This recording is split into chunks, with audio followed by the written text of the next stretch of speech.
January 23rd, 1984. It was a day that changed my life forever. The muscle, the moral courage that built the greatest, freest nation the world has ever known. Ronald Reagan was our president, and there was trouble brewing in Iran. I was just a kid, but I knew who was behind it. His name was the Iron Sheik. From Tehran, Iran, weighing 258 pounds, the Iron Sheik. They have a lot of hate in their hearts for this man.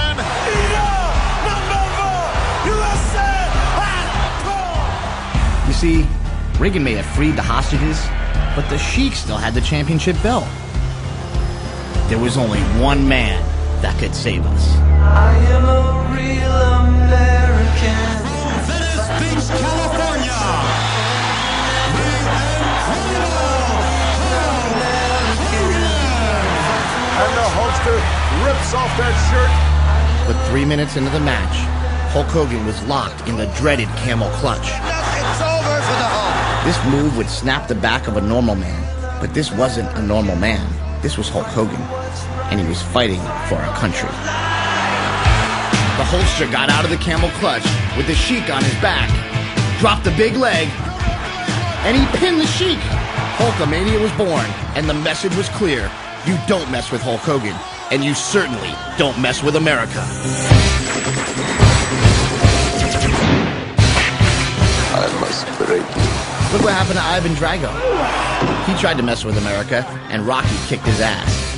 And then when the Vietnamese were holding POWs, Rambo went in and he kicked their ass. And in the spirit of Rambo, let me tell you, we're gonna win this time. Then came Arnold Schwarzenegger, the ultimate ass kicker. I never saw Gone with the Wind or Casablanca, but I can tell you every line of every Arnold movie. Crush the enemy, see them driven before you, and hear the lamentations of the women. Dylan, you son of a bitch. And they go bam, and they're all oiled up, and their veins are popping out. Better, stronger, faster. I was just 12 years old, and there was an explosion of ass kicking in America. And like our Olympic athletes, we set our sights on the stars and we're going for the gold.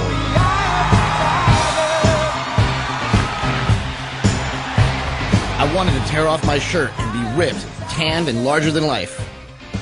But in reality, I was a fat, pale kid from Poughkeepsie. You see, I come from an overweight family. My parents were always a little on the heavy side. I couldn't ask for a better mom. She did everything for her 3 boys. We went to church 3 times a week, and she even taught Sunday school. My dad was always there for us, too, and he even coached our Little League teams. I love my dad, but he was never really my hero. I didn't want to be like him. I wanted to be like Arnold. Problem is, I was always too small, too short. People would say, "Hey, Little Bell, what's up, Little Bell?" And I didn't want to be Little Bell. I wanted to be Big Bell. My older brother Mike was a little chubby, and every morning when he went to school, he'd get on the bus, and the kids would call him Pugsley. He didn't like that too much, so he beat some of those kids up. That's where he got the nickname Mad Dog. Mark was the baby of the family. He had a hard time in school. He was separated from his friends and put in a class with the special kids. It didn't make him feel very special at all. He hated school, so he spent all of his time playing sports. He'd come to the dinner table dripping with sweat. Mad Dog and I nicknamed him Smelly. So I was the short kid, Mad Dog was the fat kid, and Smelly had a learning disability. Okay, I get it. We're never gonna make it, right? But for us, we knew muscles were the answer, and the Hulkster showed us the way. Train, say your prayers, eat your vitamins, be true to yourself, true to your country, be a real American. So we started training in the basement. We'd body slam each other, drop elbows, DDTs, double noggin knocker, the abdominal stretch, the iron claw, the Boston crab, the pile driver. And when Mad Dog was too tough for me, I would break out the steel chair. My mom's brother John was a bodybuilder, and he gave me and my brothers our first muscle magazines and showed us how to work out. And the next Christmas, instead of video games, we got the Hulkamania workout set. Are you ready to feel the power? Ladies and gentlemen, we are the Power Team! Mad Dog became the captain of the football team, and Smelly and I both started competing in powerlifting. Chris Bella's up next at 425. Soon I was the strongest kid in my high school. Then I broke the New York State record. And that's when I first got accused of using steroids. Other kids your age, they look down at you or have that anomaly, or you guys can't be as strong without drugs, you must be taking them. I knew guys who used them, but they were losers. If my heroes didn't need steroids, then neither did I. By the time I was a senior, I was one of the strongest kids in the country. Hulk Hogan was always talking about Hanging and banging down at Gold's Gym, Venice Beach, brother. I thought, that's where Arnold trains. That's where I need to be. I was going to be an American hero, and I was willing to do whatever it takes.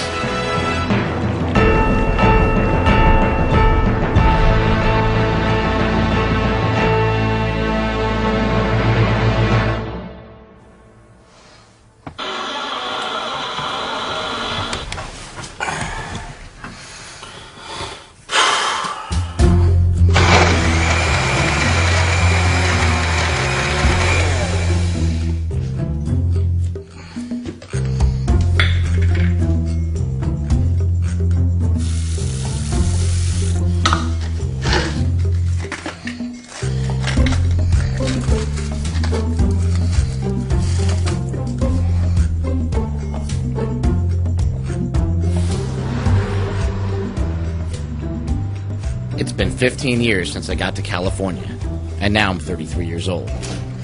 When Arnold was 33, he had already won the Mr. Olympia 7 times. Stallone had already made Rocky 1 and Rocky 2, and the Hulkster had already been the heavyweight champion 4 years in a row. I really thought muscles were going to be the answer, but all they got me was a job selling gym memberships. I still train every day at Gold's, but the only thing left of Arnold is a cheap mural on the wall, and a bunch of guys telling stories about the old days. Like my buddy Paul. It's changed a lot in all these years, you know. Changed a lot? How long have you been here? Since 1980. Of course, Arnold was on the scene, and Arnold, nobody had ever seen anybody that looked like Arnold. Sylvester Stallone had just done the Rocky movies, and he was the type of guy that I could relate to. Paul even got a chance to work with Sly in Over the Top. I should be able to blow them away real easy. I couldn't believe the dream was coming true. And did you get a chance to do it again? No, but I'm hoping to get back in shape to be able to make that a reality. You can be on the street one day, and you can be in a penthouse the next. Anything's possible. This is my humble abode. Your humble abode right here? Yeah, it's... So do you actually live in the van? I actually live in... well, I sleep in it. Let's put it this way, yes. You should sleep in it? Yeah. And then you train over here? I train here, yeah. You would see vans like this. Guys who come from all over the world, sleep in their cars, this and that, anything to get a chance to train at Gold's Gym, because we had something special here. What would you say to people that say, like, you know, the dream's over, man? You're 50 years old. Like, yeah. What would you say to those people? They're the ones that are short-sighted. Now, in 6 months, I could still be in the van. But if I can outlift everybody, I can out-squat them, out-bench them, out-deadlift them, who's the king? Guys like you and me can fulfill our dreams. We can train. Game ain't over. The sun is shining. And it ain't over. Is that going to be me in 20 years? I did everything my hero said. I trained, I said my prayers, I ate my vitamins. Where did I go wrong?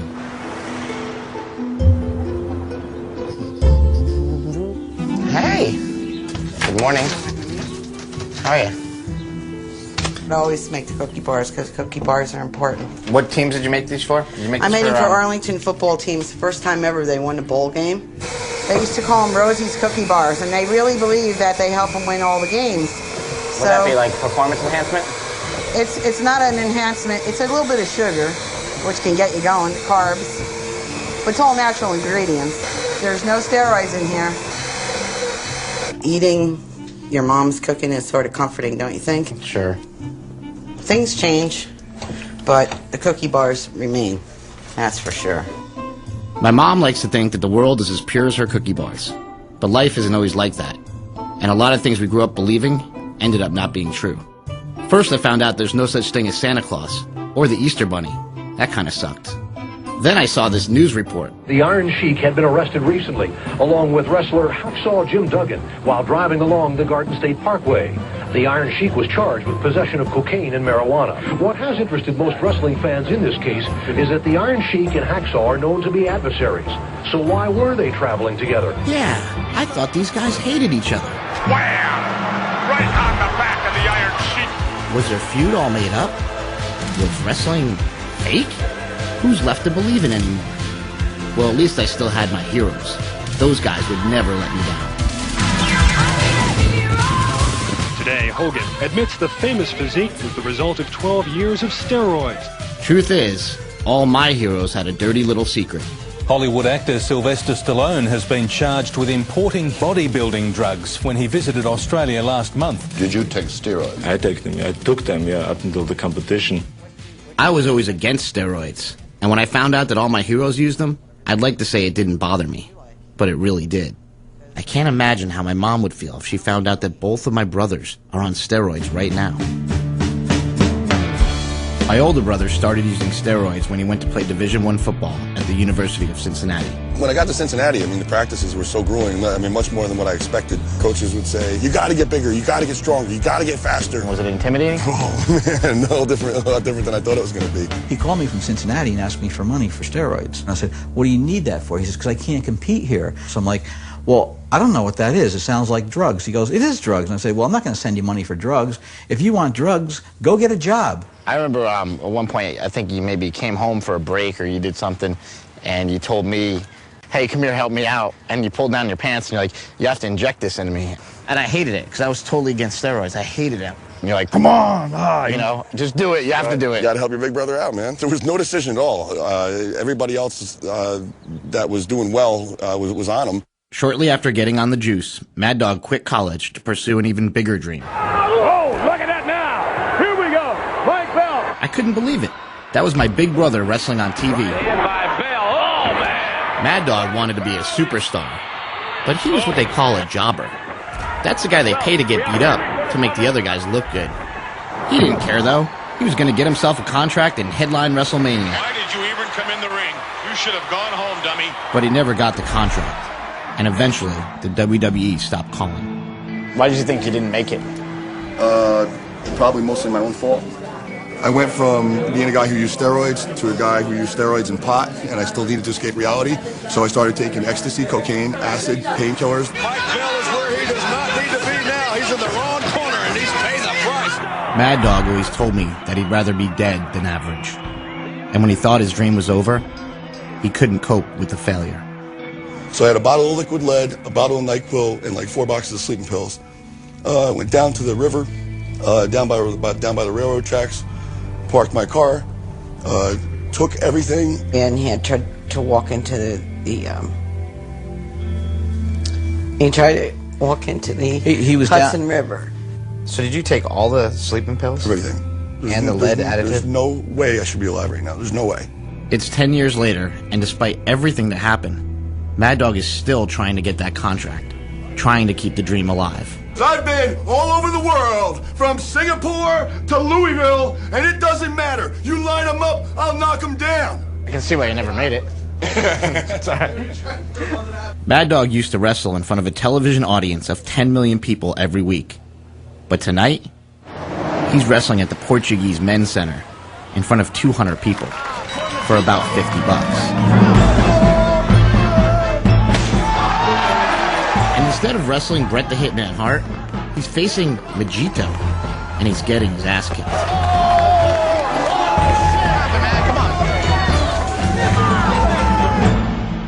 My baby brother Smelly was always trying to keep up, and despite everything that happened to Mad Dog, he followed in his footsteps anyway, becoming a pro wrestler and using steroids. The reason I decided to use steroids was simple. I just needed to get bigger. That was pretty much it. But unlike when Mad Dog started using steroids, Smelly had a wife to consider. When you got married, did you ever think that your husband would be injecting himself with something? No, I mean, that didn't even enter in my conscious thought. When I first met him, he was against steroids. I mean, he was just like, you don't need to do it. I've never done them. I just don't believe in them. I was pretty upset about it because I didn't want it to come to that. I was kind of scared.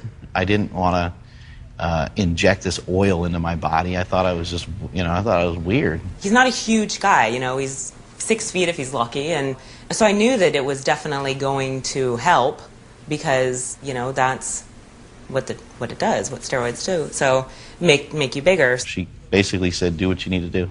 Mm-hmm. Here's Jake with the daddy. After their son was born, Smelly decided the life of a pro wrestler was not exactly what he wanted anymore. Here's my little Jake in his swing. Looking back on it, I don't really know what the hell I wanted. Having a contract means that you belong to the WWE and you have to travel. I was married with a kid. I mean, that's really all I need. A house, a kid, and a wife. I'm set. 1, 2, 3. They settled down in the suburbs, and Smelly even opened up his own gym. Yeah, my little brother gave up the wrestling dream for a respectable family life. But he didn't quite give up everything. Now that I'm into it, I realize it's not really all that bad. I love steroids. I mean, I think I'll probably be on and off of them probably forever. This is what you train for. This is what you do. Come on, boy. I thought that we had an agreement that he did it for wrestling. Now he's not wrestling anymore, so naturally I thought he would just stop. In my mind, there's no excuse for not being as strong as you possibly can be. You do what you got to do to win. Come on, Chris, let's do this now. Let's give it up for him. It's a lot of weight. There it is. Come on now. Nice job. Smoke show. Come on, Chris.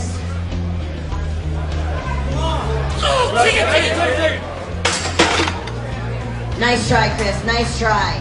If you are apprehensive about taking a steroid or you're apprehensive about trying some new methods, then maybe you're not cut out to be a champion. In first place, Mark Bell. I guess I'm not cut out to be a champion. Because I tried steroids, but I felt so guilty I had to stop. You gonna win worst overall lifter? And now I can't even compete in the sport I grew up loving. I mean, my baby brother just beat me by 130 pounds. We all grew up in the same house. So why are my brothers fine with steroids, but I'm not? What would you say the differences are between the three? Between the three? Yeah. Well, I always kind of say it like this. You were in the middle of two guys that were very strapping, athletic, and you were tiny and short in stature. So I worked extra hard to make you feel extra special. One day I took you in your room out, and if you remember this conversation where I said, Christopher, what's the best part of an Oreo cookie? What is the best part of an Oreo cookie? The middle. The middle. That's right. So even though you have two sides of a cookie on this end, the middle part is the most delicious. Everybody wants the middle. They even made double stuff. Yep, this is pretty much how it was growing up. Mom stayed at home with the kids while Dad wore a suit and tie and went to work. He was at IBM for 20 years until he was downsized. But now he has his own business doing taxes. Everybody thinks that success in America is the amount of dollars that you have, and that's not true. The real true heroes are people who go to work every day and do their job and bring up their kids to the best of their ability. I wanted to be Hulk Hogan. I wanted to be Arnold. I wanted to be Sylvester Stallone. Did you have heroes like that growing up when you were a kid? Yeah, we did. We had heroes like Mickey Mantle, Roger Maris, but I knew I could never aspire to it because back then, you grew up, you graduated, you got married, and you had kids. Yeah, my dad had the American dream. You know, marry your high school sweetheart, buy a house, and take your kids to see the Yankees. But things are different now, and even baseball's changed from when my dad was growing up.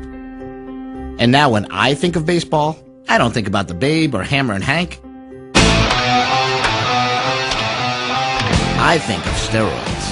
This one is a monster. It is out of here. After the strike of '94, baseball was almost dead.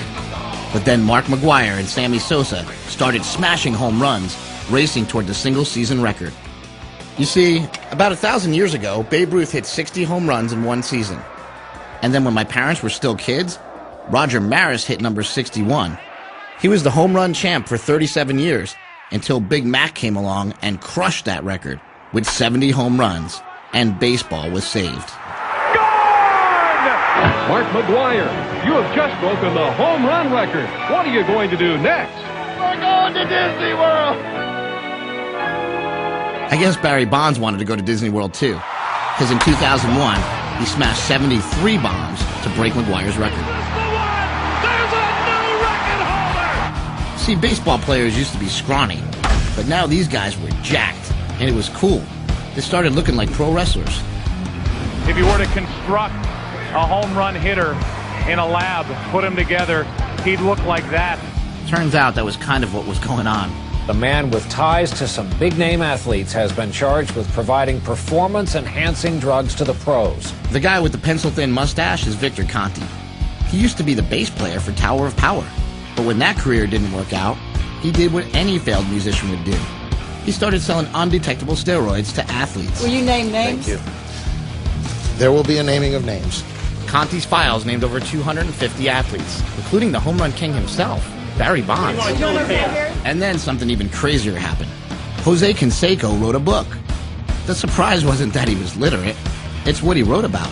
He said he'd been taking steroids since '86, that 80% of baseball was on the juice, and that he'd personally injected his former Bash brother, Mark McGwire, in the ass. The why, Mr. McGuire? Do you want to know the terrifying truth? Or do you want to see me sock a few dingers? Dingers! Dingers! All right. Congress wants to haul a bunch of baseball players up to Capitol Hill to talk about steroids. In 2005, Congress spent 151 days in session. They spent 8 of those days debating steroids in sports. That's more time than they spent on national health care, why the levees broke in New Orleans, and more than ending the war in Iraq. Apparently, the United States Congress takes this whole national pastime thing kind of seriously. I'm a baseball fan. I always have been. Let me just start by saying that I am a huge baseball fan. For me, baseball is not a game, it's a passion. We have every right to be concerned that the national pastime and all that it represents has been threatened by the selfish actions of a few. There's something simply un-American about this. If using steroids makes the Bash Brothers un-American, what does that make the Bell Brothers? Congressman Kanjorski, do you think that this is not a matter for the U.S. Congress to be deliberating? I just don't think it's necessary. Why are we just going to call 7 people, and of what importance are they? In the last 52 years, we've only done it 25 times. 14 of those times were by the Un-American Activities Committee. Have you ever been a member of the Communist Party? Well, sir, I'm not here to talk about the past.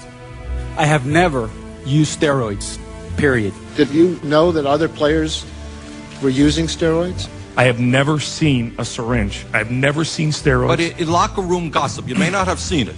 People talk, right? This guy's doing something, that guy's doing something. Now, Mr. McGuire, would you like to comment on that? You don't want to comment? Are you taking the fifth? This is about values. It's about our culture. It's about who we define ourselves to be. When we want to define to a foreign country what we're about, and you're going to show a film, what would you go show? Hey, how about Rocky IV? There's nothing more American than that. The big Russian trains in a high-tech facility with a whole team of scientists and trainers. And of course, he takes steroids. Meanwhile, Rocky's out there lifting logs, chopping wood, training in a barn, the all-natural way. Because only commies would take steroids, right? Sure, Sly. Whatever you say. Truth is, steroids were the secret weapon that helped America fight the Russians on the Olympic battlefield. And it all began here. York Barbell in Pennsylvania. When you were an Olympic coach, did you see a lot of steroid use going on? Much. Yeah. Much. Smitty's 83. One of the old-timers. He was the coach of the Olympic weightlifting team back then. Was it ever thought of as cheating at that point? No. No, because we figured everybody was taking. We figured even Steven. Smitty told me the story about how anabolic steroids were first introduced to the U.S. Olympic team. It was the late 1950s, and the Russians were dominating America in the space race and at the Olympics. But one night, the Russian coach got drunk and told the American coach they'd been injecting their athletes with steroids. The American coach raced home and developed an even more powerful steroid, specifically for Team USA. So if steroids actually helped America beat the commies, how did they get such a bad rap? Last week, former NFL defense lineman Lyle Alzado told NBC News that steroids were the cause of his inoperable brain cancer. How long were you on steroids? Most of my pro career. I played 16 years. And it got me where I wanted, but also got me very sick. Lyle Alzado went from being the toughest son of a bitch in the NFL to being a sad, dying man. Everything I saw on TV taught me that steroids kill. Some alarming news about steroid use tonight. A drug bust in Phoenix, Arizona. Not for heroin or cocaine, but for something just as dangerous. Health damage from steroids can include heart, joint, and reproductive problems. This is a drug that kills. But what happens is these retarded idiots that give us the news, these talking heads that babble on TV, give us this rhetoric that comes from not one single expert. And they say ridiculous things like steroids will kill you, they'll rot your kidneys, they'll give you cancer, they'll do all these horrible things that are just not true. John Romano is a senior editor of a bodybuilding magazine, and he disagrees with what his media colleagues think of steroids. Well, how come we hear constantly in the news that people are dying from taking steroids? Show me the bodies. Lyle Alzado. Lyle Alzado didn't die from steroids. I trained with him for 2 years. He didn't die from steroids. I know he died from a brain tumor. I don't know of any of my colleagues that link his central nervous system lymphoma to his use of steroids. Dr. Charles Yasalis has published over 70 articles on the use of steroids and is one of the top experts in the world on drugs in sports. Are steroids killing people? Good question. They've been used in medicine since the late 1930s. I hope we haven't been purposely killing people. Can they be used safely? Yeah. These drugs are a boon in the medical profession. They're a miracle drug for people with muscle wasting. They are a miracle drug for burn victims, for cancer patients, people recovering from surgery, and for people with AIDS, like Jeff Taylor. Jeff has been fighting HIV for 25 years, and he says steroids saved his life. Back in '92, I was down to 2 T cells and very sick. I developed PCP pneumonia. Both my lungs collapsed, and I almost didn't make it. I came out of the hospital weighing 125 pounds. So I started researching and found a clinical trial in LA. It was studying Anavar, an old bodybuilding drug, to test how it worked in people with HIV. So I signed myself up, got a fairly high dose, and responded amazingly. I gained 30 pounds in 6 weeks, and I gained 300 T cells. So these drugs have cognitive powers. If you're sick, they'll help you. If you're a healthy athlete, they'll kill you. How can you say that steroids are a national public health crisis when you have people dropping dead at a rate you can measure by the minute as a result of alcohol and tobacco? According to the CDC, tobacco kills about 435,000 Americans every year. Alcohol kills about 75,000. And deaths from anabolic steroid abuse, 3. But steroids also show up in some other statistics, emergency room visits. But it's not exactly number 1 on the list. That would be alcohol. Or number 2, that's cocaine. Or number 3, that's marijuana. Gotta be top 10 though, right? Not quite. How about top 25? Top 100? Keep going. Try number 142. That's even after multivitamins. Yabba-dabba-doo, yabba-dabba-doo, with its own vitamin. Education is important, but what you have to watch out for is embellishing. If you look at reefer madness, it causes you to be a stark raving, murdering lunatic. Very funny to watch because it goes so over the edge. The next tragedy may be that of your daughter, or your son, or yours. Physicians and sports scientists have done that with the best of intentions in this area. Oh, steroids are going to cause you to drop over dead in your tracks and so on. And the athletes are looking around and say, geez, I haven't seen that many guys die. Are steroids killing people? Steroids clearly are killing people, both in the short term and in the long term. Dr. Gary Wadler is an advisor to the World Anti-Doping Agency and the media's go-to guy when it comes to steroids. We know it's been associated with stroke in young people, for which there was no other obvious explanation. We know it's been associated with heart attacks, for which there was no other obvious explanation. We know it increases clotting. What bothers me is people like Dr. Gary Wadler, who's a physician, and going before Congress and saying these things. And when confronted, please produce a single article that shows any of this in any scientific way. Can't do it. Dr. Norm Faust is a professor of medical ethics with a research focus on performance-enhancing drugs. I'm not denying that there aren't some serious adverse effects from anabolic steroids. It's just that we haven't been able to demonstrate any of them. Maybe that's because we don't study them. One of the problems with the ban on steroids is that it's impossible to do the kind of research that would answer these questions. Some purists would like to see those studies done. Well, I can assure you they never will be done.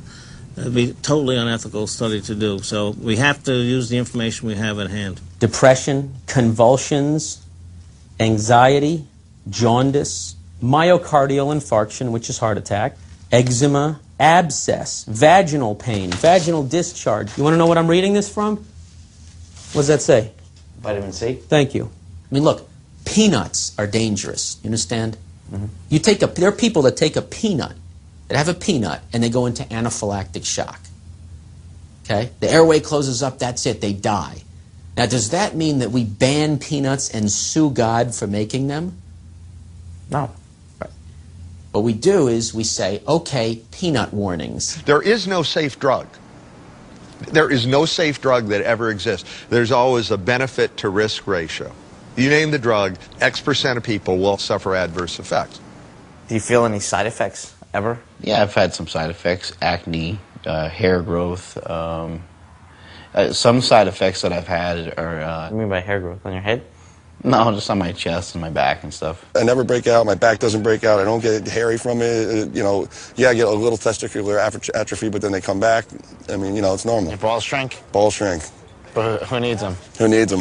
What about testosterone? I have some friends who say it is like a wonder drug. It makes them feel great. It makes them feel, you know, frisky and young, and it's great for their skin. The negative side effects would be my lovely singing voice. Hair like a monkey from my head to my toes. I mean, hair growing out places you don't even want to talk about. I mean, I want to stay feminine. Yeah. And I think that's why I get so much work, is because I still look like a woman, and, you know, I still have hard muscles. In my experience, steroids are just going to make you more of whatever you are. If you're a jerk and you take steroids, you're a super jerk, right? You've seen that, right? You go beyond. You're an asshole. I've never seen roid rage. I've never seen any difference in his personality or how he's with me, how he is with Jake. It hasn't done anything that all those after-school specials tell you that it's going to do. Bryce, I gotta get bigger, man. Here's my help. Steroids. What is going on with you? Oh, damn it!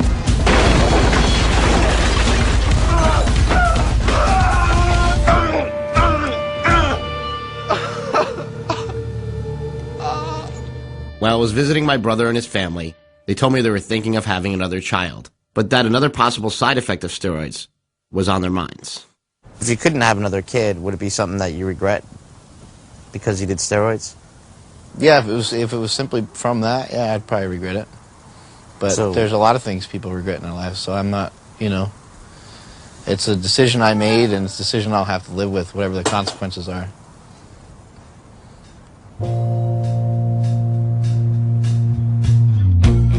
It's been 15 years since Alzado died. Why did you lie to me? I was afraid. Looking back on Maria Shriver's interview, I can't help but wonder, why wasn't she asking the real questions? Like, is this going to happen to my husband? Did she really believe Lyle? Or was this just the beginning of the steroid myth? And even though the experts know a lot more about steroids, you sure wouldn't know it from watching the news. Tonight, one of the nation's most serious drug problems, and it's only getting worse. It's steroids. Professional wrestler Chris Benoit killed his wife, 7-year-old son, and then hung himself. Why did he do it? Steroids found in the house. Steroids cause suicidal tendencies. They hallucinate. They hear voices. Depression, paranoia, and Steroids could be the actual cause for the Benoit. Speculation is running wild. I think these drugs could affect one's now mindset. We know. Testosterone found. Let's cut through the crap. This is Steroids 101. First of all, the term steroids is often misused to describe any performance-enhancing drug, when in fact, many of these drugs are not actually steroids at all. So what are steroids? Well, steroids are synthetic versions of hormones that your body produces naturally. Like cortisone, that's a steroid. It signals the body to break down inflammation. Birth control pills are steroids too, made from the female sex hormones, estrogen and progesterone. But the steroids that get all the negative attention are anabolic steroids, made from the male sex hormone testosterone, which tells the body to increase muscle size and strength and helps you recover from workouts faster. Like any drug, anabolic steroids do have side effects, and if you abuse them, the side effects will be worse.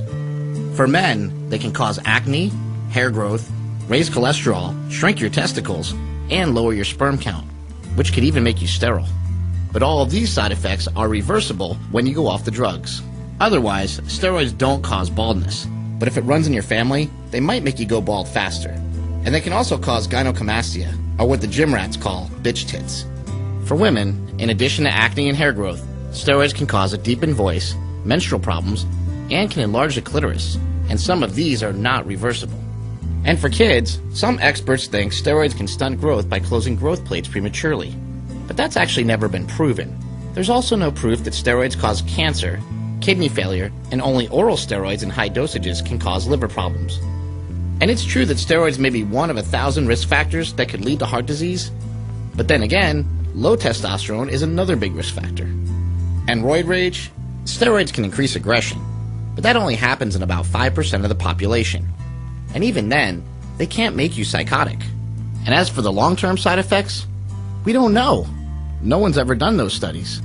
At what point do we say that a behavior is such that people just shouldn't be allowed to engage in it? I mean, we do allow people to do lots of things that can hurt themselves. America's new junkies, plastic surgery addicts. I've had like my eyes done, rhinoplasty, chin, cleft, pectoral implants, bicep implants, buttock augmentation, and those are the ones I can remember right offhand. Common sense tells you this is dangerous and foolish. You wouldn't risk your neck in a trick like this. Common sense tells us that being shot out of a cannon is dangerous business. Handling dynamite. This too looks dangerous. Whether it's bungee jumping or skydiving or black diamond skiing, all of them are fun to do, but would subject one to tremendous risks with no real necessity. And so if we allow all of those other risks, why is it that we're taking this position with respect to anabolic steroids? And it's a fair start. And it is Raymond Durr with a start. 1988, Seoul, Korea. A Canadian sprinter, Ben Johnson, defeated his arch rival, Carl Lewis, in the 100-meter sprint to become the fastest man in history. It sure got our spirit up. Just right. Hey, Benny! But 24 hours later, he tested positive for steroids, and they gave the gold medal to our guy, Carl Lewis.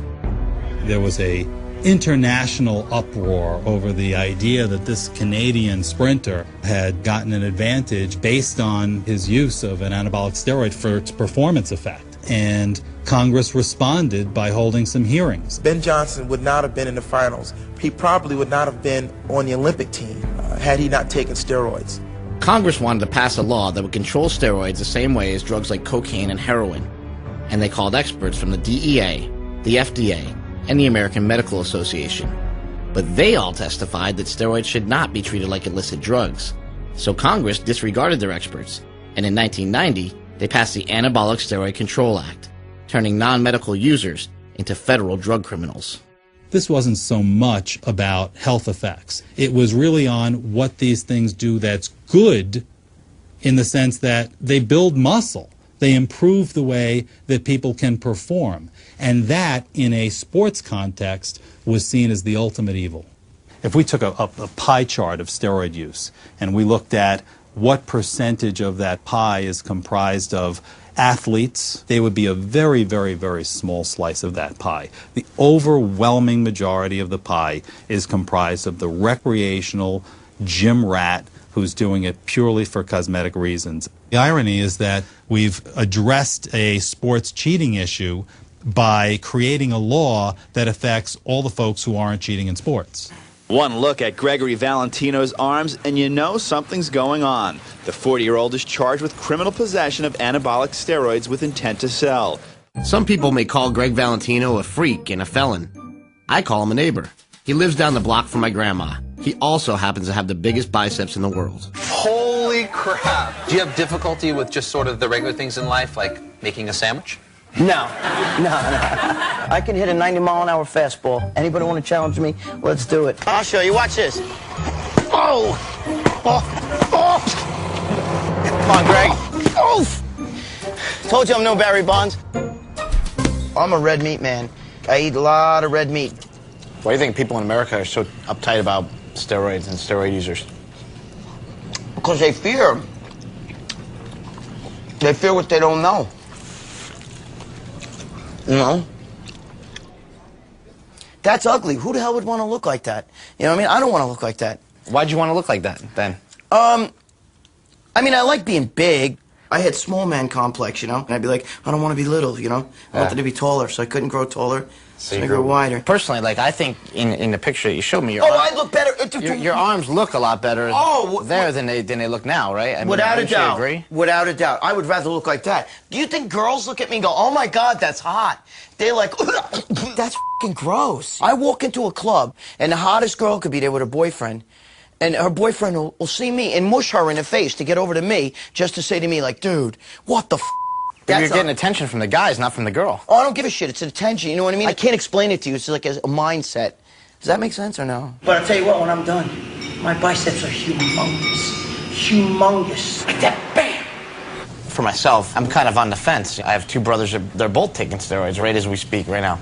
I don't know if I want people to think I'm not cheating, or to look at me and say, wow, you know, like, you really have a great build, you know, but do you think I should take steroids to get there?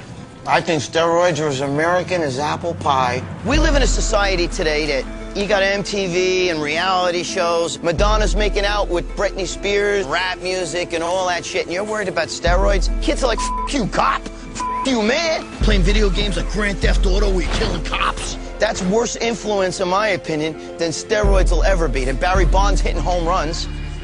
There's a big difference between a kid taking steroids, who's only had hair on his dick a couple years, as opposed to a grown man looking to perform better, at a better level in sports. And where is Schwarzenegger in all this? I mean, he is the poster boy for steroids. He's the poster boy for, hey, look at me, look what I did. I came, I conquered, I kicked ass. That autobiography says he was doing it when he was 15, 16. Hey, he won the Mr. Universe at 19 years old. 19. Did you ever see what he looked like when he was 19? Do you think it was God-given genetics, or do you think that maybe he took the performance enhancers? A lot of people idolize these guys, whether it's a rock star, bodybuilder, movie star, whoever. And all of a sudden you get to meet them. And man, is it a letdown. Because they're never, ever what they appear to be. The guy you see in public like this has got the middle finger under the table going like this. It's never what you see is what you get. It's what you see is what they want you to see. Everybody idolized Schwarzenegger growing up. Everybody thought, man, I want to lift weights and live a pure life like Arnold, and I'm going to eat all my vegetables and take my protein shakes. Maybe I'll move out to California, train at Gold's Gym, and I'm going to get really big. I'm going to win contests. I'm going to be a movie star, too. Please welcome a man whose story embodies the American dream. One thing I learned about America is that if you work hard and if you play by the rules, this country is truly open to you. You can achieve anything. Dude. That is a pipe dream. That is a pipe dream, okay? To get where Arnold got in life, you have to be willing to step on a few fingers and step on a few friends and fuck a few people over. You don't get to that level without that. In this world, you're either the Barracuda or you're that little minnow swimming around like this.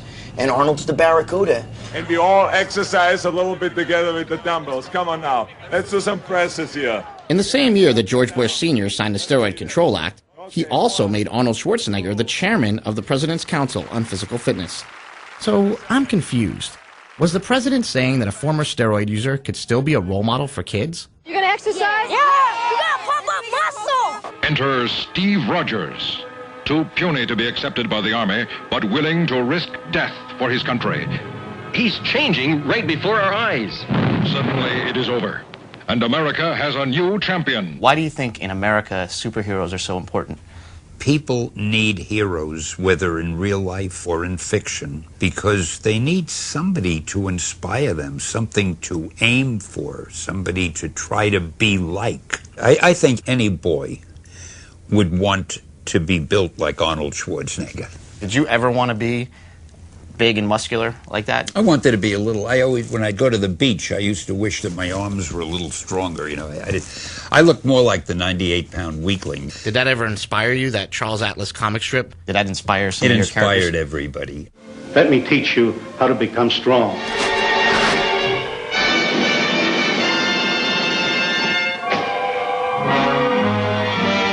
When you're young, you get impressions that pretty much last you all your life. If you step up and show up and play hard, you're going to play. All right, get a break. Rock and roll, fellas. We're in the weight room. Smelly's now a coach for the local high school football team. Kind of like Arnold, he just wants to give back to the kids. Going to school was pretty painful for me. Oftentimes, I can find a kid who was like me, who maybe didn't have the best confidence, and show them how to lift weights and build them up physically and mentally. He's the kind of guy who would get in your life and just totally turn it around, like, keeps me going, you know, keeps me motivated about something. When he works with those high school kids, that's his passion. Not a lot of kids have, like, a strong male figure in their life. I mean, a lot of people, they're usually very selfish, but he's not. I mean, I've never really met anyone that's like that. There's a gym in Columbus, Ohio, where the strongest guys in the world train. It's called Westside Barbell, and this is where Smelly learned from his role model, Louis Simmons. I've got a philosophy like many. When you go to war, you go to kill. You don't go to get killed. There's nobody in this place that's not trying to be the best athlete in the world. Everybody here's trying to achieve an elite level of success. Pretty much as you're a kid, you always want to be the strongest, you know what I mean? I always want to be the strongest guy. And I still want to be that, you know what I mean? Take it up, jump! In 1959, my father showed me a book. It was about the Russians taking testosterone. So I said, well, what the hell?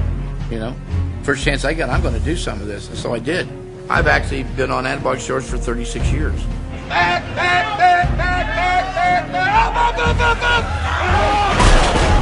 Is it something I should be morally battling, or, like, should I be fine with doing it? Your morals are your morals, not mine.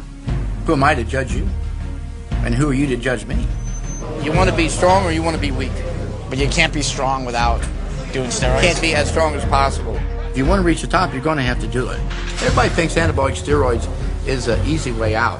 The people that train for anabolic steroids train way harder than people that don't.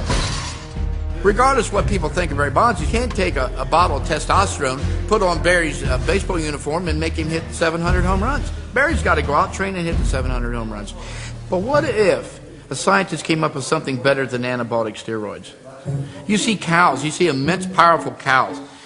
They basically have changed their genes. If they could change your genes, would that be illegal? What would they do then? It just ban sports in general? Oh, my Lord. When people see these, is the first question, how many hormones do you pump into them? Well, it's two comments. One would be, oh my gosh, what did you do to that thing?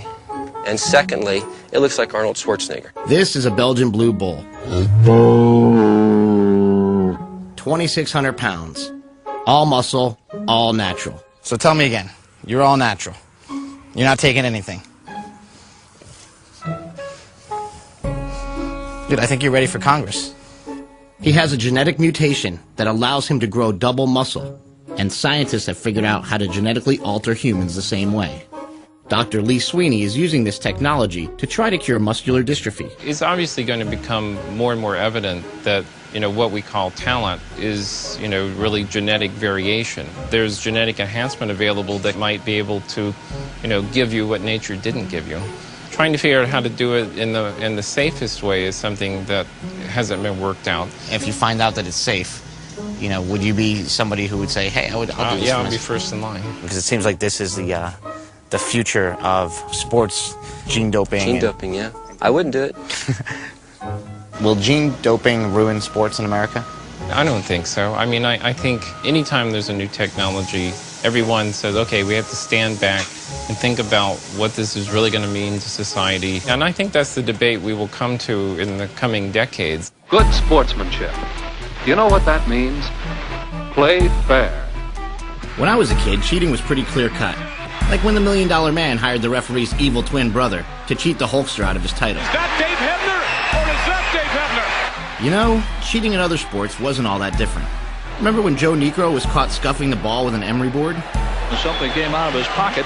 Or what about when the Patriots were playing the Dolphins and they hired an ex-con to clear a spot in the snow for the field goal kicker? You can't do that. I think it's the most unfair thing that I've ever been associated in. Or like when Rosie Ruiz won the Boston Marathon. The mystery woman winner, we missed her at all our checkpoints. Why take steroids when you can take a bus? And who can forget when Tanya Harding hired a goon to take out Nancy Kerrigan's knee? I guess if you can't beat him with a lead pipe. But somehow, steroids seem kind of different. I thought in undergraduate school and in college I was a pretty good athlete. But I find myself angry in my gut. Because these are the same guys who would have taken me out. Not because they had more God-given natural talent than me, but because they enhanced with artificial means. If using steroids is cheating, seems like a whole bunch of other stuff should be cheating too. Take Tiger Woods, for example. He had LASIK eye surgery, and now his vision's 20/15. That's better than perfect. My eyes are stable, my game's a lot better. I feel pretty good coming in. In a game that relies so much on depth perception, wouldn't superhuman vision be a performance enhancement? Then there's cortisone shots. They helped Kurt Schilling win the World Series, and those are steroids too. Truth is, corticosteroids can have worse side effects than anabolic steroids, but they're used in sports every day. He had a 20-minute cortisone shot after Monday's match after his back tightened up. Here's an even more confusing example. Floyd Landis claims that he did not take steroids to win the Tour de France. Truth is, I didn't use testosterone like I'm accused of doing. I didn't cheat. I didn't do anything outside of the rules. I won the Tour clean, and I deserve to win. I'm proud of it, and I always will be. But he did sleep in his own altitude chamber. I got my altitude chamber out by the garbage these days. So you made this? Yeah, it's not actually that hard to make. I didn't make the pipe. I just got the pipe from some construction site where they were putting in a water main. Is the result pretty good? For me, it makes a difference, yeah. And how long do you stay in here for? Sleeping there all night, I don't know, 6 or 7 hours. Is your wife like, what are you doing? Like I'm going to go sleep in the chamber? She hates it. So you just climb in there? Yeah, you want to try it out?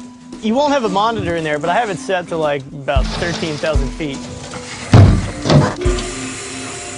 See, sleeping in an altitude chamber produces a lot more red blood cells, which means more oxygen in your system, which means more endurance for a cyclist or a long-distance runner.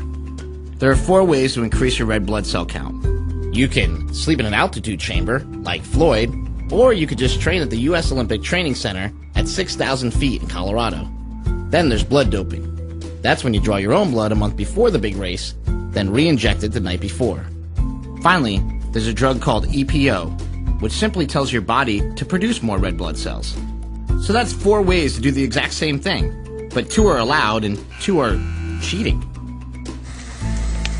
You done yet? Hey! That's kind of weird. No, it's nice, man. Once you get used to it, it's nice sleeping in there. What's heartbreaking is my 8-year-old, his 2 favorite athletes are Barry Bonds and Lance Armstrong. My 4-year-old is obsessed with Floyd Landis. So what do you tell these kids? I talk to people all the time that they go, who can my kids believe in? And what I tell them is that nobody. I ask not to be judged, and much less to be sentenced by anyone. You can't trust anybody now because the testing is so ineffective. You don't know who's really clean, who's really dirty. Were you taking any sort of drugs for that race? Not what they find me with, no. But you were taking other stuff? Other stuff, yeah. But isn't that still cheating? Still cheating, yeah. Like everybody else. So that's how you justify it? It's like everybody's cheating? Yes. When I interviewed Ben Johnson, he just basically said, look, everybody was on something. Well, Ben, and bless his heart, he's got to say that everyone's on something. That's justifying his own means. So he has a problem with you. You have a problem of, me beating him. Yeah. When we were taking that victory stand, we were on the stand, and he got the gold medal. He didn't smile. He never smiled. He never celebrated. And the thing is, he couldn't really inside share in the joy of winning. He cheated. You cheat. Everybody cheats. Nobody's in this world is perfect. Nobody's in his life is perfect. Nobody. They know that in 1988 that, 6 Americans at least test positive in Seoul, and they ushered up because the biggest money comes from America. So who's going to get shafted? Americans or Ben Johnson?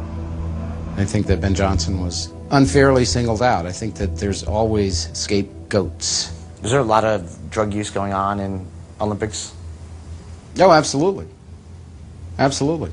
Dr. Exum was the director of anti-doping at the U.S. Olympic Committee for 10 years. He thought his job was to stop drugs in sports, but his bosses had other priorities.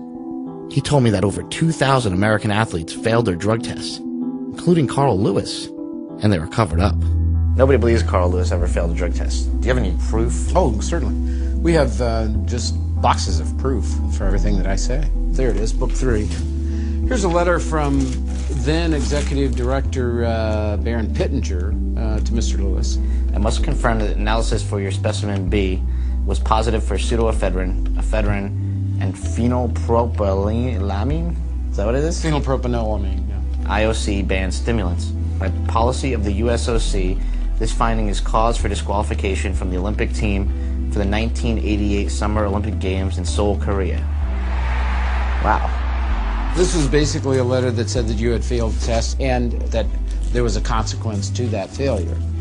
As you all know, that didn't come about. You actually received a letter or a call. Yes. That you had failed a drug test because of some stimulants? Yeah, it was like a cold medicine type thing, an herbal supplement. They made up this term. It was called inadvertent use. An athlete took something without meaning to take it or without meaning to gain an advantage from taking it. And so they made that up to basically kind of let people off the hook? Oh, yeah. Carl's story is it's been a cold medicine, it's been a tea, there's been some kind of a nutrient. It's a stimulant. So you're saying these athletes, they know They what's on the banned they totally know. I mean, they are bombarded with the banned substance list. A lot of people say you failed a drug test, you raced against Ben Johnson, and that maybe the gold medal should go to the guy next place. I understand. There are a lot of people that are going to go to their graves saying, I know he did it. And you know what? The hell with him. You really cannot fault the athlete for doing that. You can't fault Carl when Carl's belief is that the system sets some rules and that you need to follow them. And they made an exception in his case. They made an exception in a lot of people's cases. But it's the system that actually teaches athletes to think that way. You know, for me, the whole level playing field was a myth. If we could not do anything to take doping out of sports, then doping was meant to be in sports. The first all-drug Olympics open today in Bogota, Colombia. Athletes are allowed to take any substance whatsoever before, after, and even during the competition. Oh, he's pulled his arms off. He's pulled his arms off. That's got to be disappointing to the big Russian. Yeah! What has made every major sport multi-billion-dollar entities? Well, after you distill it all down, it's the desire of the customer, the fans that fill these seats and others, to see bigger-than-life people doing bigger-than-life things. What do you think about athletes using steroids in sports? Steroids? I love it if they're on my team. I think it's totally wrong. Totally wrong. First offense, throw them out. Hell, you ain't cheating. You kidding me? Ready, go. Oh! It all gets back to money. As long as people continue to buy Mark McGuire shirts, Barry Bonds hats, we're feeding that monster. You vote for the Raiders by wearing the Raiders hat. You cast your vote for Nike with your t-shirt, every day when you pick $1 out of your pocket, you're voting. And if you don't like, athletes juicing up, then don't vote to have that done. Don't buy their stuff. Don't go to the game. Do steroids. Become governor. Be big and strong. No girly man. The Giants, baby! Woo! Since the steroid scandals broke, sports revenue has gone through the roof. People are buying more tickets, t-shirts, and souvenirs than ever. So if this is what we the people are voting for, why did Congress get involved? They always tell you that if you have a problem, talk to your congressman. Lucky for me, my congressman is Henry Waxman. Hey, how are you? I'm fine. How are you? Very nice to meet you. Chris Bell. He's the one who called the baseball hearings in the first place. He's got to have some answers. I think it's important for sports figures in Major League sports not to be allowed to use steroids under any circumstance. And for young people, we certainly don't want them to be using it. So the drug is a restricted drug. It's not there's not a, let me see. Brian, is it illegal to use it? It's illegal. It's legal in some circumstances. It's legal with a prescription. Medical prescription. Okay. It's legal with a medical prescription, and the other drug was the... testosterone or just steroids in general. I think that they're also banned. They're already banned in professional sports. Brian, am I right? Speak up if I'm wrong. Yes. Okay. Well, these products are already banned. Cigarettes and alcohol are legally available, but not if you're under the age. And I think the age is 18 for both all around the country. Is it 18 or 21? I'm getting confused. What? 21. Okay, so strike that. That's all right. President Bush allotted $15 million for steroid education. Where has that money gone? I don't know. Do you know? Okay, we don't know. So. There's a war on drugs, and congressmen want to look tough on drugs, so they just demonize them all. And they say, oh, these are our children are being exposed to them, they're going to kill our children, and they just paint everything in black and white, and they really don't see the areas in between. For those of us who live in the gray areas, whose life depends on it, it's a very important issue. Politicians are always looking for an issue to get behind. They're always looking for something to be able to say to the public, hey, look, look at what my legislation's doing. Look at what my bill has done. I'm out there. I'm protecting you. I'm protecting the children. Turns out the most important witness at the baseball hearings was not a famous athlete. Taylor Hooton was a 17-year-old kid who committed suicide, and his father blamed steroids. I believe the poor example being set by professional athletes is a major catalyst, fueling the high usage of steroids amongst our kids. And parents across America should hold you accountable for behavior that inspires our kids to do things that put their health at risk and that teaches them that the ethics we try to teach them around our kitchen table somehow don't apply to them. Please help us to see that our children's lives were not lost in vain. You have the power to do something about it, and we're counting on you to do so. Donald Hooton coming in and putting a human face on it was more powerful than the statistics or any of that stuff. On average, 5,000 kids a year commit suicide in America, and most parents never know exactly why.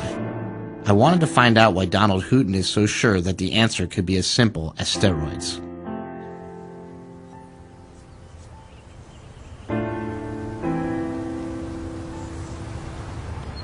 How you doing? Fine. Chris Bell. Don Hooton, nice to meet you. This is a very, very competitive community, all the way from athletics to business. So you wind up in an affluent area where these kids can afford to play with this stuff. And of course, in hindsight, as we look back, all of the signs were staring us in the face. The behavior problems, the physical changes, but we had no idea what we were looking at. If we go back to the medical textbook, the depression that comes along with steroid use is bad, but it's worse in that 4 to 6 week period following stopping using this stuff. And it was during that period that his mother found him hanging on the door in his bedroom. Taylor Hooton's dad, Don Hooton, called me shortly after Taylor had taken his life. Together, we came up with the idea of creating a private organization to educate the public about the dangers of anabolic steroid abuse. This is Taylor's room. You don't have to come in here long to realize Taylor was a baseball player. I guess he started maybe 5 years old in T-ball, but Taylor was a great kid. We took Taylor to a psychiatrist, and she put him on a low dose of Lexapro. And as far as I know, this is the only steroid-related case that this well-meaning psychiatrist had ever had. And when the psychiatrist recommended that Taylor go cold turkey and stop using steroids, was a formula for disaster. Well, I feel terrible, obviously, about Taylor Hooton, but Taylor Hooton had a lot of problems, and he was on other drugs. According to some newspaper accounts, he was on SSRIs, antidepressants, which have been shown to be associated with suicidal ideation and suicidal behavior. So whether his suicide was due to Lexapro or due to steroids or due to depression or due to stress of being a great athlete or 5 other things, I don't know. Do you think that perhaps, when I look on the on your website for the Taylor Hooton Foundation, Do you think it's a responsibility to include antidepressants in there just in case there are critics, or just to raise the awareness of how dangerous perhaps antidepressants may be? No, I don't, and the reason is our battle's not with antidepressants. Our battle's with steroids. The National Institute on Drug Abuse said the dangers of anabolic steroids are temporary and reversible. My son is dead. All of the intellectual arguments about whether or not steroids are dangerous or not don't matter to me. I know they're dangerous. I saw it with my own eyes, and I watched my son die. The only evidence I need is the pictures of my son that are on the wall behind you. Look, I have a son too, and the last thing in the world I could ever imagine doing is burying that kid. And it would probably ruin me for the rest of my life. And I could see where having a cause to sort of assuage the feelings of guilt and depression that are following my son's death would probably be, helpful. Let's not let this happen to somebody else. But they're chasing the wrong thing. They're not doing it right. We're working with Major League Baseball to make that happen now, where, hopefully in each local stadium there's going to be a steroids awareness night. Do you find it ironic at all to have a steroid awareness night for baseball in a stadium that sells alcohol, which is responsible for a lot of deaths, is a drug?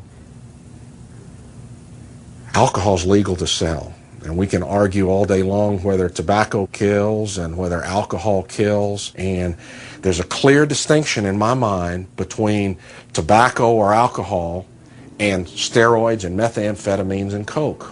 Thanks for sharing that with us. All right, I know how hard it could be and everything, and this is important stuff.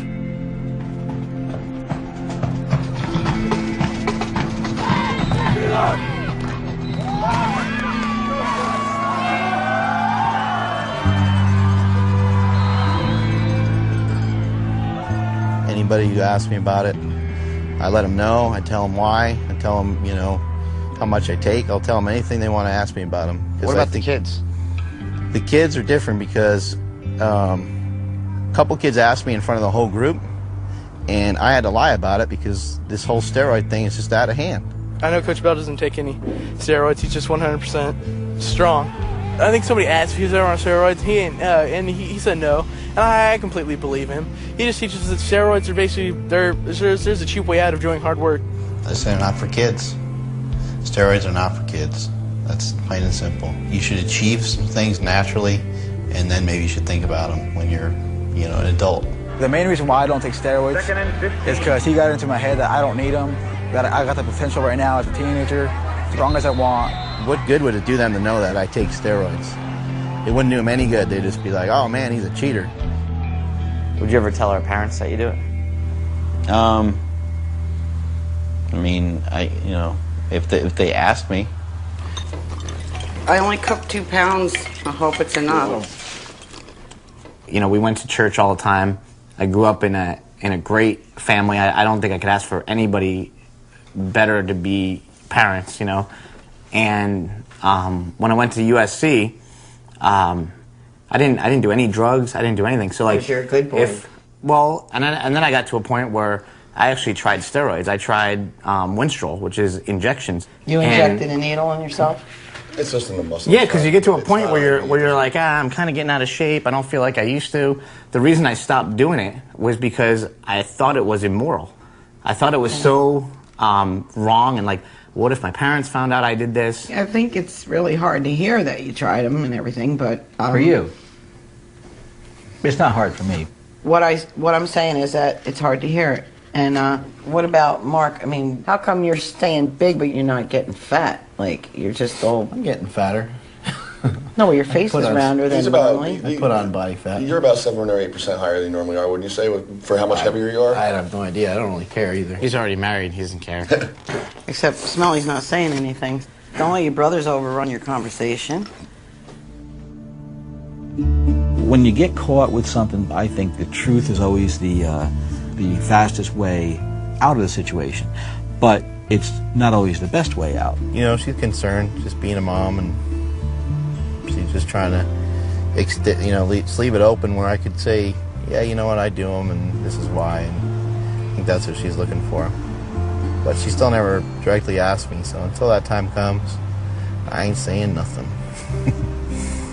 People have a tendency to cheat at everything, and that happens with taxes too, just like it could with steroids or any other thing. It's human nature, you know, it's the sinful nature of man. My dad convinced Mad Dog and his wife to settle down in Poughkeepsie, and he's been doing income taxes for the same guys he used to wrestle with. I keep a couple things around, not too much. Big John always keeps it real. This just says to Mad Dog, thanks for everything. Not exactly how he thought his life would turn out. I get up, I go to the office, I make money for them, I make money for me. I got a great wife, I got a great family. But I wanted to be a famous wrestler, and I wanted to live the life. I wanted to be on the road, traveling, meeting people, making money, having fun, living the life. He'll break down and he'll be crying and he'll say, like, Dad, the biggest fear I ever had in my life is being average Joe, and I'm 36 years old, and that's all I can see for myself. What do you want to do now? Like, where do you see yourself going? I mean, the immediate goal is to, get out of Poughkeepsie, move to California, establish my name, and then start my own business eventually. It seemed like he was making good progress, okay? But he wasn't making any progress. I told him the other night, I said, you might be fooling everybody else, but you're not fooling me. You're full of shit. You're still on stuff. Why do you think he wouldn't tell us about it? He tells me everything else, that he's done. I think he's partially embarrassed, and I think he's that's part of the addictive behavior. His thing is this: I'm going to be fine as soon as I'm out of here. I'm going to go live in California. My life is going to be perfect. But if he really believes that, no, he's not going to be fine at all. Here's why. You know who I feel bad for? I feel bad for Nadine. Because here's a young girl who's married, whose hopes and dreams and life is in him, and he's a screw-up. And if he ends up overdosing and killing himself, or if he ends up on the rocks, he's taking her with him. I'm not moving out there with the hopes and dreams of, I'm not going to go wait tables and hope I'm going to be an actor. I already did that for 15 years with wrestling. You're going to get noticed? I'm not moving out there to get noticed, but you're never going to get noticed in Poughkeepsie. In Hollywood, you're walking down the street, somebody sees you, hey, you got a minute? You never know. You just never know. You don't think there's any way you can get past it? A miracle. I'm serious. I think they're going to find him dead someday. I thought bringing up boys, this is easy. At least I don't have a daughter who's like got her face in the bowl throwing up. Did I do something as a mother to make you feel like not good enough? When Mike went off to college and he calls your father up and says, "Can I try steroids?" No, you're not getting money to try steroids. We both thought that was like a crazy thing. So. But do you know where he ended up getting them from? No, but I wasn't going to. He got them from your brother John. No. So it's something that's like, in our family. I mean, it's something that like, when. Chris, you're already killing me with this as it is. Well, it just gets worse. I'm just telling you the truth. I'm just trying to tell you how I feel as a mother. I am broken to my soul. My heart is broken. When you were growing up, Hulk Hogan, look what he's saying. Take your vitamins, say your prayers, and what? Believe in yourself. Yeah, but it's not true. I started working out. Take your steroids, okay? I don't know if he ever prays or not. Never heard him talk about God in his whole life, okay? Now that time has gone by, I'm like, is this guy a fraud? And that's where I think that everybody needs to begin to accept. I am who I am, said Popeye the Sailor Man. He even was a gyp. You had to take spinach. You had to take spinach. Everybody needs something. I mean, what's up with that? If I just accept who I am right now, isn't that just giving up? No, accept who you are as a person. Then your body image is something different. You think a fat person hasn't tried everything that's legal? But I'm not going to cross the line. The Bible lays everything out about how to live your life. But the Bible can't solve all your problems. It can. I can't pray to look like Arnold Schwarzenegger. It's not going to happen. No, you can't pray to look like Arnold Schwarzenegger, but neither can you take enough steroids or enough human growth hormone to look like him either. But you can get as close as It's not going to happen. You're fearfully and wonderfully made. Every sinew in your body, every muscle, every fiber, was made by God, and you're exactly who he intended you to be. And so what to somebody with a six-pack of abs? Maybe they don't have what you have. I mean, you know, why don't you ever think that way too? What I don't get is, why did our boys not feel that they were good enough? My father or my grandfather never worried about whether they had a six-pack of abdominals or what percentage body fat they had. So why is it now, you know, in the 21st century, that there's this huge preoccupation with body image that just didn't exist before? Dr. Harrison Pope is a psychiatrist who studies why American men are becoming more obsessed with their bodies. So here we have G.I. Joe from the 1960s. This is when he first came out at the time of the Vietnam War. He's a perfectly normal-looking dude. Here is G.I. Joe from about 10 years later, from the mid-1970s. He's got abs now. He's clearly been putting in some time in the gym.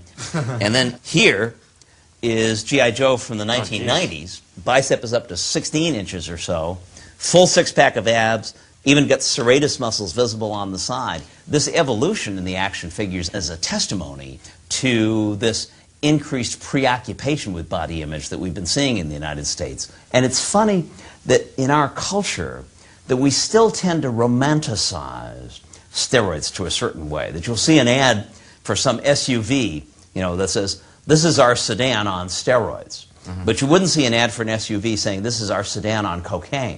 Well, it's sort of like a golf cart on steroids. It looked like an easy bake oven on steroids. It's sort of economy on steroids. Think of it as Apollo on steroids. This year, the jet stream has really been on steroids. Kosovo would be Bosnia on steroids. Adding more U.S. trainers and advisors, essentially putting the current strategy on steroids. We are besieged every day with images of muscular male bodies on TV, in the movies, in cartoons, on magazines at the checkout counter in the department store, you know, all of which seem to give this message that a real man is big and muscular.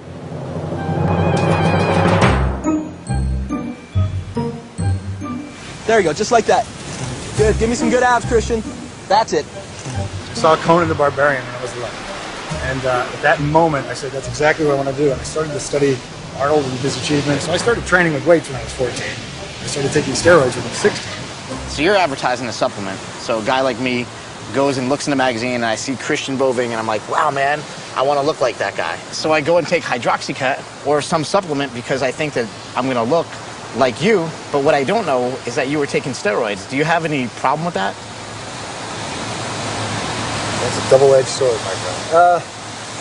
How to answer this? If somebody looks at an ad with me in it and says, well, Christian Boving takes hydroxycut, which I did, and I do, that doesn't necessarily mean that I don't take something else. And if they choose to believe that that's the only thing I'm taking to look like that, then so be it. They should be smarter than that. Is it misleading? Possibly a little bit, yeah. But is it a lie? Absolutely not. I'd say probably 80 to 90%, I'm not kidding you, of all the stuff I see in magazines is complete hogwash. It's ridiculous to me. I don't understand why there's this need in advertising to really manipulate things. The bone-thin fashion models, they get all kinds of eating disorders, and with men it's the opposite. They get the Adonis complex, and then there's all kinds of trouble ahead because you have all these kids who are like you and me when we were young, looking at all these people, and they're perfect. And how does that make somebody feel who's not as perfect as the people they're seeing? Not very good. So this stuff I've tried, loaded with sugar. Tried this.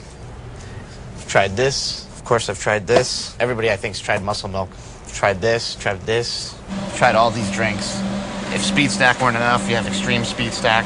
The supplement industry is very unregulated. You don't have to have FDA approval to come out with a dietary supplement. That gives people room to come out with some, lower quality products. This product says new legal formula on it. I don't know what the old what the old formula really had in it. Belizean man vine extract. I don't want any part of that. Best if used by date and lot number on bottom of can. Yep. I always thought the health industry was about, health.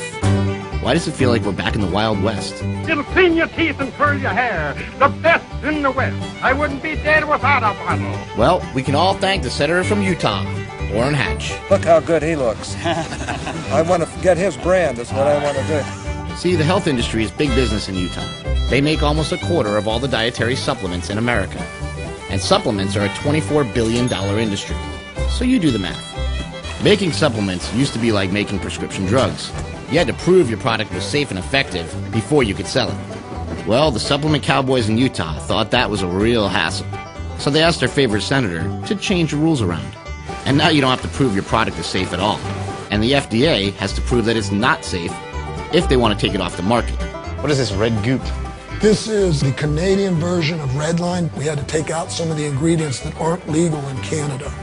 Thanks to this deregulation, the supplement industry exploded, and all sorts of new and interesting people got in on the action. Yeah, we were always a good team, whether we were selling drugs or whether we're selling a supplement like we are now. Jekyll and Hyde supplements, formulated to awaken your other side. Take this and all of a sudden you become the freak, the monster. Everybody wants to become a monster. If Valentino can make a supplement, I bet anyone can do it. Hola.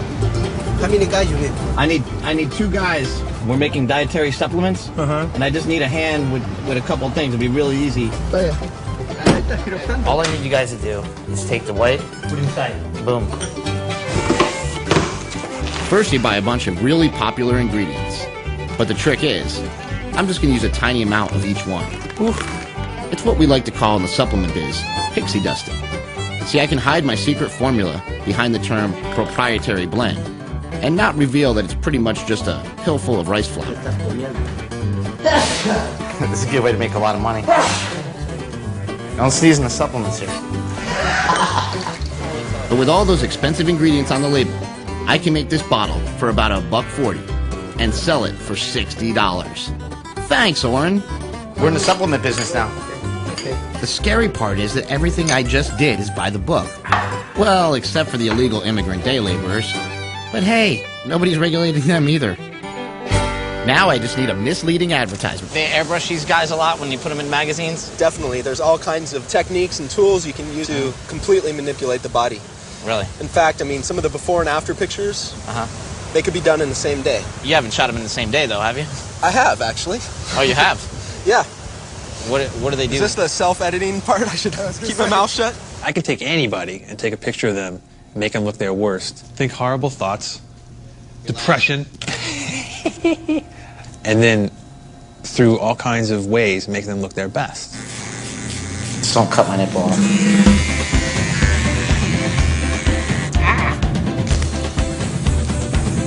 All right, let's see here. Good. 1, 2, 3. Good. We can take it a step further if we want in the befores and the afters. Basically, you can take somebody and make them a little fatter or shorter. Are people falling for this? They fall for it all the time, and it's beyond what I can understand because it looks so silly to me. But of course, I'm somebody who's had sort of an inside backstage pass of what's really occurred, and I've been part of some of these scams that have played out. So, if unregulated dietary supplements are marketed like steroids and sold by people who are on steroids, is it any wonder that so many people are just taking the real thing? I mean, it's not like they're hard to get. You can cross the border and buy them from a pet store in Mexico. Testosterone now? 50 milligrams. But it's for your dog or something, right? Oh, it's for my dog. Yeah, I forgot. Yeah. My dog's anemic. Or you can buy them on the internet, like Mad Dog. If you order it online, you can get the shit for $250 a kit instead of paying somebody on the black market $500 or $600 for a kit. Or if you have enough money, you can get it legally. This is the annual convention for anti-aging medicine. Booth after booth of all the taboo performance-enhancing drugs. Stanozolol. Hey, that's what Ben Johnson used. Nandrolone. Isn't that what Sean Merriman got caught with? Oh, and human growth hormone. They say Marion Jones was taking that. Human growth hormone usage has been rampant in baseball and other sports. Athletes use HGH because it works a lot like anabolic steroids. And the best part is, there's no way to test for it. Here's how you get it. First, you go to your anti-aging doctor. Now, the doctor might not be a medical doctor, like in my case. He's a chiropractor. And chiropractors can't prescribe drugs, but that's okay. He just has another doctor write the prescriptions for him. But be careful. Prescribing hormones for anti-aging is a felony. So you can't exactly tell your anti-aging doctor that you're interested in anti-aging. Not to worry, though. Just use the words hormone deficiency instead. First thing, doc will want to do a little physical. You have people come to you to try to get steroids? Absolutely. But prescribing steroids, that's not what we do. Not at all. But it kind of is what you do in a way, in a different way. Next, you're going to get a urine test to check your hormone levels for 24 hours. That's a take-home test. You know, Scout's honor. Send in the test, and a week later, go get your results. Get your labs back here. Urinary growth hormone output. But here's the thing. Since the FDA's never defined what a hormone deficiency really is, well, Doc can pretty much interpret the results however he wants. So you're a little bit low coming down. I'm going to bring those levels up to optimal. Now, it may seem strange that the most controversial drugs in America are being prescribed using take-home tests, and in my case, by a doctor I never met. But hey, at least I'm not the one breaking the law. Why don't you just get it legally? I like getting it the way I get it, and it's cheap, and I can get it, anytime I want. And I don't think there's any real reason for me to. I mean, I don't want to go to a doctor. That's a pain in the ass. You ever worry about getting arrested or the cops coming after you or anything like that? I'm not all that concerned about it. You can justify anything to yourself, and once you justify it to yourself, then you just think it's cool. You think it's okay. So, in my mind, it's okay. I pose the question to people and say, hey, if you had to take a drug with the side effects, known side effects, and the unknown effects of anabolic steroids to keep your job right now and support your family, would you do it? Maintaining an erection is very easy to do with the appropriate chemical assistance. Liquid Viagra, straight injected into the penis. You inject this in your penis? Yep. Does it hurt? Not really. It's not just athletes and porn stars taking performance-enhancing drugs. Just about everybody's in on the action. Probably the most common thing is what we call go pills. There's probably different kinds, but dextroamphetamine's the big one. They work wonders, they really do, especially you've been out there a long time and it's hard to stay focused. What about you? Yeah, they'll spin you right up. Many parents may not be aware that their children are taking a drug by the name of Adderall to improve their academic performance. Adderall is a powerful stimulant, very much like cocaine or methamphetamine. It's not just for people who have problems, people who think completely fine. I'd taken Adderall in college here and there to write a paper, and I said, this is fun. This is a fun way to write a paper. Your test scores go up, and you're doing homework faster, so you can do more work. All I did when I went to class, my friends tried to talk to me, nope, hold on. And I'd be doing all my work. And for every performance, there's a way to enhance it. So you take beta blockers to calm you down? It actually doesn't calm down. It prevents me from getting nervous. Here we go. But I was in college and I was having really, really bad problems with performance anxiety, and it was actually making me question what I was doing in the first place. A friend gave me beta blockers, and I just couldn't believe it. I felt like I could get up there and do exactly what I wanted to do, and I wasn't hindered by what my body was reacting to. Blocking that adrenaline goes a long way towards enhancing performance. So it's okay to enhance your performance if you're a pilot, a porn star, a musician, or a student. But if your job is to play professional baseball, well, somehow that makes you a cheater. Do you feel it's cheating? Not at all. Oh, no, certainly not. There is no competition in music. This is completely unlike sports. What about in an audition situation? Is there competition there? Yeah, there is. And, a lot of people take them, and I don't see that there's a problem with it. Was there any sort of moral bridge across when you did it? Well, we're in the porn business. There's not a whole lot of morals to begin with. Amphetamines in baseball, they actually take the same pill as a go pill. Yeah, I've heard that. In the clubhouse, they're called greenies, and some in the game say they could be more common than steroids. In sports, you should play fair. In war, you shouldn't play fair at all. I've got some men on a road, and it looks like a piece of artillery firing at us. I am rolling in self-defense. Shack. In 2002, over Afghanistan, 2 American pilots on go pills bombed a group of friendly Canadians. I hope that was the right thing to do. Me too. 4 Canadian soldiers were killed. Doctors say the pilot's snap judgment to open fire is typical of someone on speed. The pilots were charged with manslaughter, but they blamed their go pills, and the charges were dropped. No other country in the world allows amphetamines in their air force, but in America, we require it. America's a very competitive place, and people will take advantage of really anything they can in order to help themselves in that struggle. I hate to say it, the amount of beta blockers that they've got me on right now, California traffic doesn't bother me anymore. Really? It's too easy to get it from a doctor. Like you say, like I can't focus in class, and a doctor prescribes it like automatically. And when you got Adderall, you just went to the doctor? No. It's just passed around at school. It's passed around at school? Passed around at school. You turn on your TV, and we push drugs, right? Mm-hmm. You know, if you have a headache, use this. If you have a pain in your side, use that. If you want to go to sleep, use this. If you want to wake up, use that. We are the only country in the world that permits drugs of that kind to be advertised directly to the consumer. The American pharmaceutical industry spends almost $5 billion a year on advertising, and we in turn spend $250 billion on their drugs. That's more than any other country by far. Are we the most unhealthy people in the world? Or do we just watch too much TV? Everybody's on a drug. So why, because I'm on a drug, does everybody have to point the finger at me? Why am I the bad guy? Because you're on steroids. And steroids are bad.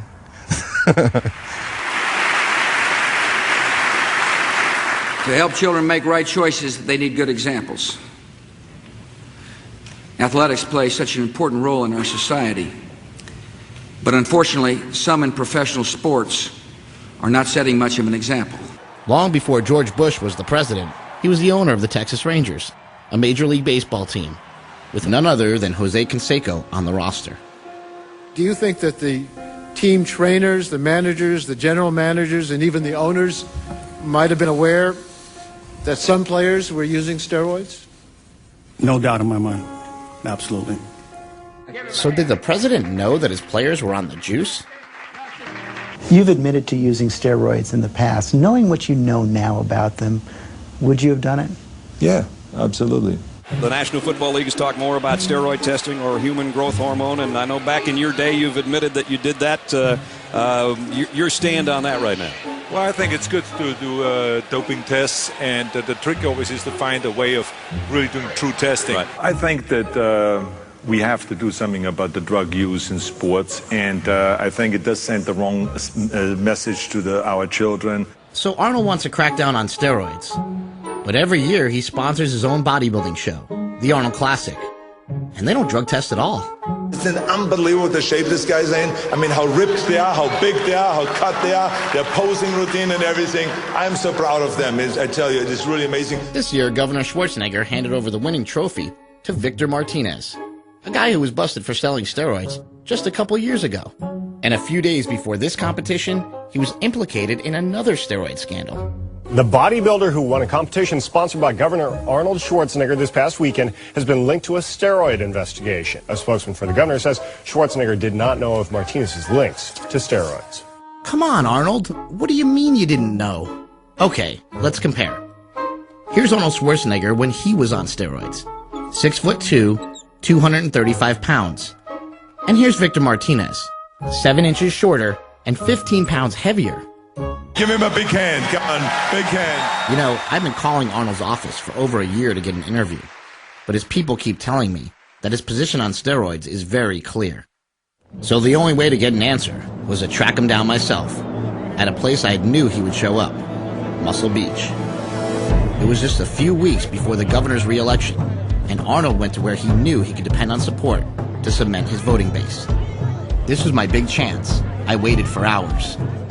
And finally, there he was.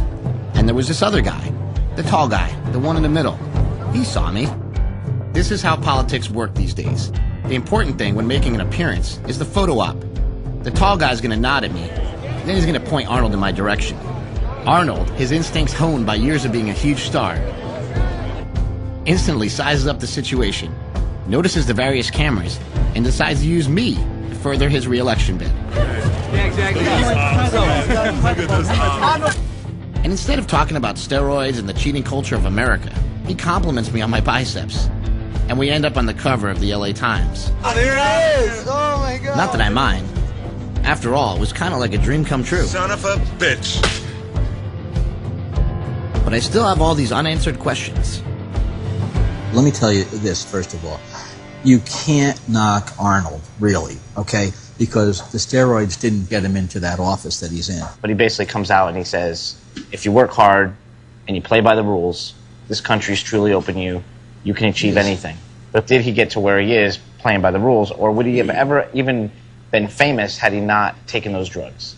Well, let's look at it this way. Let's talk about other heroes. Let's talk about John Kennedy. He was a hero in the Navy. John Kennedy served as President of the United States, but John Kennedy cheated on his wife right in the White House, when, with Marilyn Monroe and who knows how many others.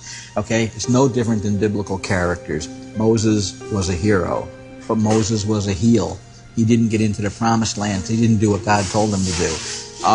David was a hero. King David was a hero, but David was a heel. He chased every woman in a skirt or in a toga or whatever they wore back then. Okay, every man is fallible, and even the people who were the prime examples of how to run your life in the Bible screwed up. They all screwed up. So people need to get off their self-righteous soapboxes and start loving each other. We just need to go out there and do our jobs, just as you professionals do your job. No, all you guys lied. All of y'all, in a story or whatever, have lied. Should you have asterisk behind your name? All of you have lied. All of you have said something wrong. All of you have dirt. All of you. When your closet's clean, then come clean somebody else's. But clean yours first. Hi, how are you? Last name is Bell, B-E-L-L. I took the oath to serve you. I say to everyone here today and to all Californians, I will not forget my oath, and I will not forget you.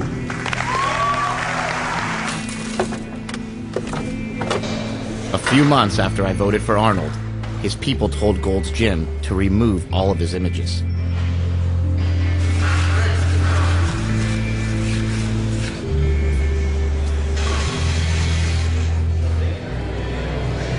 What is the meaning of this? It's a dark day in Gold's Gym. They're taking down Arnold's poster. You have a lot of respect for Arnold? Is he one of your heroes? Well, he was until he took his shit down. You know, that guy's a traitor, man.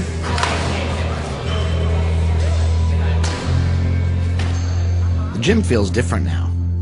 The old Arnold's gone. And somehow, this time, I don't think he'll be back. So you excited to be out here instead of in Poughkeepsie? Hell yeah, man. I got a job making 3 times as much money. My rent's just about the same, and I'm right by the beach, and I got a convertible. Right here next to the mirror, honey. Put a little muscle in it. Here you go. Higher. So what do you plan on doing here that you weren't doing in Poughkeepsie? Geez, like having fun at life instead of hating life. Think it'll help you, like with your problems and stuff? Absolutely. I feel better already. Now that Mad Dog's in California, things seem to be going pretty good for him. He got a job working as a trainer at a local wrestling school. Now if I want to take it here, keep your face up, so. He'd actually make a great teacher. But that's not good enough for Mad Dog. He still wants to be a superstar. So this Sunday night, pay-per-view, Madison Square Garden, Hell's Bells will toll for you. Got it? Just not on like last week. I'm sick though, dude. Mad Dog sent his promo to the WWE, but they rejected him again. They said he's too old and not what they're looking for right now. You know, I want to believe that the world is good, but it's not, and I want to try hard, but why try when you can't win? Those who can't do train, it's just I never understood why I didn't. Yeah. You know? Like, what's the problem with just being like a normal guy? Like, what's wrong with just being normal? There's nothing wrong with it. Well, actually, there is something wrong with it. The thing that's wrong with it is that I was born to attain greatness, and I'm the only one that's holding myself back, and I need to attain greatness. I need to do it. You live down by the beach. You have a beautiful wife. And nothing's ever good enough. I can only imagine how she feels. And do you ever, think, like, why am I dragging somebody else in this? I know that a lot of times she's crying herself to sleep, and I know that sometimes she doesn't go the way that she did when I first met her. Mm-hmm. And I know it's my fault, and it really tears me up. Yeah. Well, I mean, like, I worry every day that what I worry about is you're going to lose your job, you're going to lose your wife, and then you're going to lose yourself, you know? If I lose my job and my wife, what else do I have? I just feel that I have more to offer this world, and I don't know exactly what it is or how I'm going to go about doing it. I know that there's something in here that's meant for the rest of the world to know.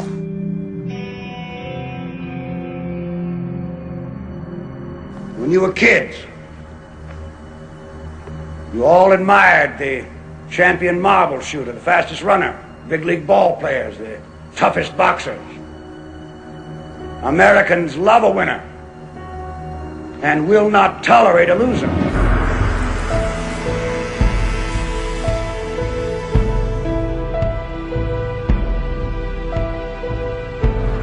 Smelly is now competing against the best guys in the world, and he hopes to achieve his childhood dream of bench pressing 700 pounds. But he and his wife agreed that this would be his last meet on steroids. I knew that she didn't really care for it, but I didn't know it hurt her that much, and I didn't know she worried that much about it. It's definitely something that's not going to be easy to do. I don't necessarily want to do it, but, you know, if I just stay on it and ignore her, then it's just being selfish. He's trying to have another kid, so he decided that this is going to be his last meet that he ever takes anything. How do you think that'll affect his lifting?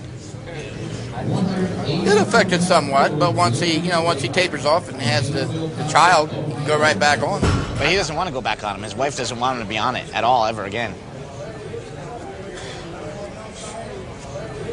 The death of Smelly. You think so? Smelly will go back on. So you'll never take it again? I'll never take him again? Yeah. No, I probably will take him again, because... How? This is something... well, I'll figure out a way. I mean, you know, that's something I'll have to talk out with Andy, but this is something I've been involved in powerlifting since I was like 12 years old.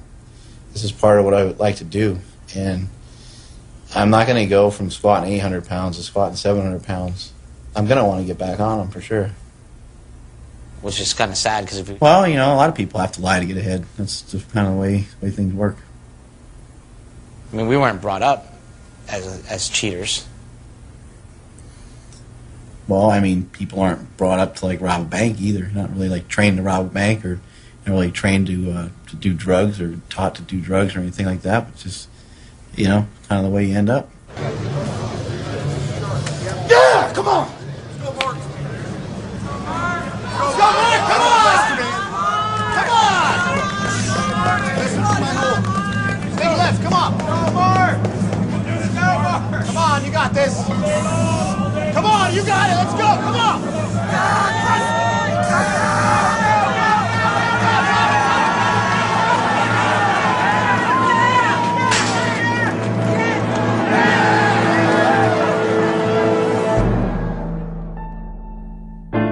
My baby brother is on steroids, and we all know it. But look at us. My dad looks like he won the lottery, and my mom's prayers have been answered. I was raised to believe that cheaters never prosper. But in America, it seems like cheaters always prosper. The use of performance-enhancing drugs like steroids is dangerous, and it sends the wrong message. That there are shortcuts to accomplishment, and that performance is more important than character. There is a clash in America between doing the right thing and being the best. Americans play to win all the time because the very thought of losing is hateful to America.